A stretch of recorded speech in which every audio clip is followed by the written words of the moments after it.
মহান আল্লাহ তাআলাকে বলি, যদি মহান আল্লাহ তাআলা এমন সিস্টেমটা করতো, মানুষের মুখ দেখে একটা মানুষের ভিতরে কতটা দুর্নীতি আছে, কতটা মিথ্যা আছে তা যদি দেখা যেত, তাহলে মনে হয় এই সমাজের কোনো নিরীহ মানুষ অবহেলিত হলো না। বিনা কারণে এই সমাজে বহুত মানুষ অবহেলিত হয়। দেখেন, যে মেয়েটা নিজের বাবাকে মেরে ফেলেছে, উল্টো ধর্ষণের একটা অভিযোগ বাবার উপরে দিছে, আমার কাছে কেন জানি মনে হয় সম্পূর্ণই বিষয়টা বানোয়াট।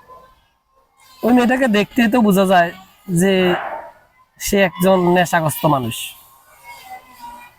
আমার কাছে কেনটা এমন মনে হয়, কারণ যে বাবা মেয়ের সুখের কথা চিন্তা করে, তার যদি চরিত্র খারাপ হইতো কিবা নিজের ভিতরে যদি কোন রকমের দুর্বলতা থাকতো, তাহলে অবশ্যই ওই মেয়েটার বাবা বিয়ে করত।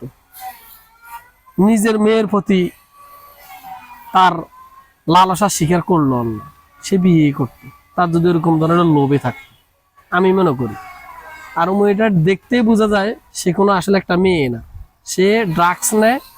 আর যারা মূলত নেশাগ্রস্ত মানুষ, তাদের কোনো হিতাহিত জ্ঞান থাকে না, তাদের কোনো ধর্মও নাই, কর্মও নাই, নৈতিকতাও নাই।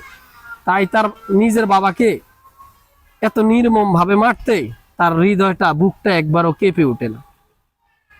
একটা বারও ভাবে না যে এই বাবা তাকে কোলে নিছে, একটা বারও ভাবে না নিজে না খেয়ে একটা মা বাবা একটা ছেলে সন্তানের জন্য কতটুকু কষ্ট করে। যদি ঠিক সে ড্রাগস না নিত, কোন রকমের নেশাগ্রস্ত মানুষ না হতো, তাহলে সে অবশ্যই একবার হলেও ভাবতো